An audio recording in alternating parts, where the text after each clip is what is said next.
ബാക്കി ഏത് സംവിധാനമാണെങ്കിലും നമ്മുടെ നാടിനെ സംബന്ധിച്ചിടത്തോളം കേരളത്തിലെ നിലവിലുള്ള പരിസ്ഥിതിയുടെ ഭാഗം എടുത്ത് പരിശോധിച്ചാലും യാത്രാ സൗകര്യങ്ങൾ വർദ്ധിപ്പിക്കേണ്ട ആവശ്യകത നമുക്ക് മനസ്സിലാവുന്നു. അപ്പോൾ എന്തുകൊണ്ടും അത്തരത്തിലുള്ള പദ്ധതികൾ കേരളത്തിന് ആവശ്യമാണ്, അതിനെ തള്ളി പറയുന്നില്ല. പക്ഷേ അതിൻ്റെ ഒരു നടപടിക്രമങ്ങളിൽ ഇത്തരത്തിൽ എന്തെങ്കിലും പിഴവുകൾ വന്നിട്ടുണ്ടോ എന്നുള്ളത് പരിശോധിക്കപ്പെടേണ്ടതാണ്. നിലവിൽ അത്തരത്തിൽ ഫയൽ ഞാൻ കണ്ടിട്ടില്ല. വരികയാണെങ്കിൽ ഡീറ്റെയിൽ ആയിട്ട് പിന്നീട് നമുക്ക് പറയാം.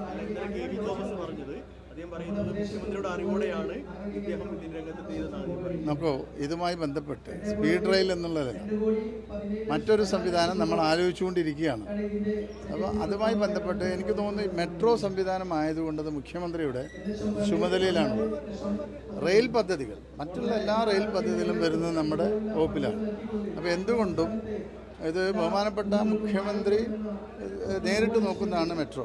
അപ്പോൾ അതിലായിരിക്കാം, മെട്രോയുമായി ബന്ധപ്പെട്ടതായിരിക്കാം.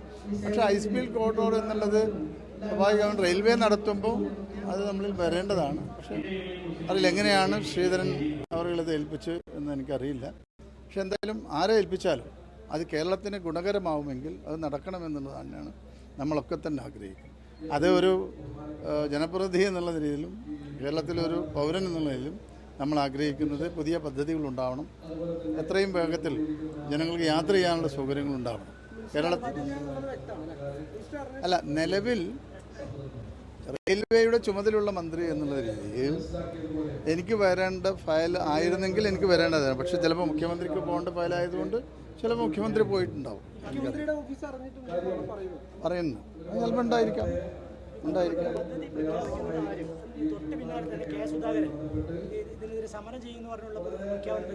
അപ്പോൾ കേരളത്തിൽ വരുന്ന പദ്ധതികളെ എതിർക്കുന്നത് ശരിയല്ല. അത് കേന്ദ്ര ഗവൺമെൻറ് പദ്ധതികളായാലും സംസ്ഥാന ഗവൺമെൻറ് ആയാലും ഏതെങ്കിലും ഗ്രാമപഞ്ചായത്തിൻ്റെ പദ്ധതികളും അതിനെ എതിർക്കുക എന്നുള്ളത് ശരിയല്ല. കേരളത്തിന് ഗുണകരമായിട്ടുള്ള ഏത് പദ്ധതിയും രണ്ട് കൈയും നീട്ടി സ്വീകരിക്കുക എന്നുള്ളതാണ് കേരളത്തിൻ്റെ നിലപാട്. അതെങ്ങനെ വന്നു എങ്ങനെ വന്നില്ല എന്നുള്ളതല്ല, അത് വരണമെന്നുള്ളതാണ്. ഹൈസ്പീഡ് കോറിഡോർ നമുക്ക് വേണം. അത്തരത്തിൽ ഒരു റെയിൽവേ നമുക്ക് ആവശ്യമുണ്ട്. നമ്മൾ നിരവധി തവണ ഇപ്പോൾ ഷൊർണൂർ എറണാകുളം 3-4 പാതകളുടെ വികസനം എത്രയോ മാസങ്ങളായി നമ്മൾ വർഷങ്ങളായി നടക്കുകയാണ്. ആ ഒരു ആവശ്യം ഉന്നയിച്ചു. മൈസൂർ പാത വർഷങ്ങളായി നടക്കുകയാണ്. അപ്പോൾ ലഭ്യമാകുന്ന പാതകളെ ഏറ്റവും നല്ല രീതിയിൽ നമ്മൾ ഉപയോഗപ്പെടുത്തണം. അപ്പോൾ ശബരി പാത നിരവധി തവണ അത് പ്രഖ്യാപനങ്ങളിൽ ഒതുങ്ങുകയാണ്, നടക്കുന്നില്ല. നൂറുകണക്കിന് കുടുംബങ്ങളാണ് ഇതുമായി ബന്ധപ്പെട്ട് ഭൂമി ഫ്രീസ് ചെയ്തിട്ട് അവർ ബുദ്ധിമുട്ടുന്നത്. അതുകൂടി നമ്മൾ കാണണം. ഇത് പ്രഖ്യാപനങ്ങളാവരുത് എന്നതാണ് എനിക്ക് ഇലക്ഷനൊക്കെ വരികയാണല്ലോ. അപ്പോൾ അത്തരത്തിലൊരു പ്രഖ്യാപനമായി ഇത് ഒതുങ്ങിപ്പോകരുത്. ഇത് കേരളത്തിലെ പൊതുസമൂഹത്തിന് ഗുണകരമായ ഒന്നാണ്. അത് നടക്കണമെന്ന് തന്നെയാണ് നമ്മളൊക്കെ തന്നെ ആഗ്രഹിക്കുന്നത്.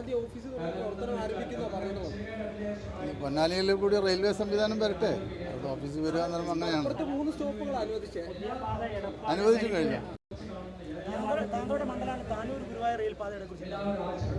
അല്ല, നോക്കൂ, Mysore line, Sabari line, Guruvayur line, ഇതെല്ലാം തന്നെ പ്രഖ്യാപനങ്ങളിൽ ഒതുങ്ങുകയാണ് എന്നാണ് ഞാൻ അതിൻ്റെ അർത്ഥം. നമുക്ക് വേണ്ടത് അതല്ല. നമുക്ക് ഇത്തരം പദ്ധതികൾ നടപ്പിലാവണം എന്ന് തന്നെയാണ് നമ്മൾ പറയുന്നത്. അതിലെന്താ വ്യത്യാസം? ഇപ്പോൾ ബഹുമാനപ്പെട്ട ശ്രീധരൻ സാർ തവന്നൂരിൽ ഒരു പുതിയ പാലം നിർമ്മിക്കാൻ എല്ലാ സംവിധാനങ്ങളും നടന്നു. അതിനെതിരെ കോടതിയിൽ പോയ ആൾ കൂടിയാണ്. അപ്പോൾ അത്തരത്തിലുള്ള കാര്യങ്ങളിൽ നിന്ന് അദ്ദേഹം ഒന്ന് വിട്ടുനിന്ന് നാടിന് ഗുണകരമായിട്ടുള്ള കാര്യങ്ങൾ ചെയ്യുമ്പോൾ അതിൻ്റെ കൂടെ നിൽക്കണം എന്നുള്ളതാണ്. മെട്രോയുടെ കാര്യം മാത്രം നോക്കിയാൽ പോകില്ല. അവിടെ നല്ലൊരു പാലം നമ്മൾ അവിടെ പണിയാൻ തീരുമാനിച്ചതാണ്. അതിന് അദ്ദേഹം തന്നെ ആദ്യം അതിനെതിരെ കോടതിയിൽ പോയി. അപ്പോൾ അതിൽ നിന്നൊക്കെ ബഹുമാനപ്പെട്ട ശ്രീധരേട്ടൻ അതിൽ നിന്ന് മാറി നിൽക്കണം എന്നുള്ളതാണ് ശ്രീധരേട്ടനോട് പറയാനുള്ളത്.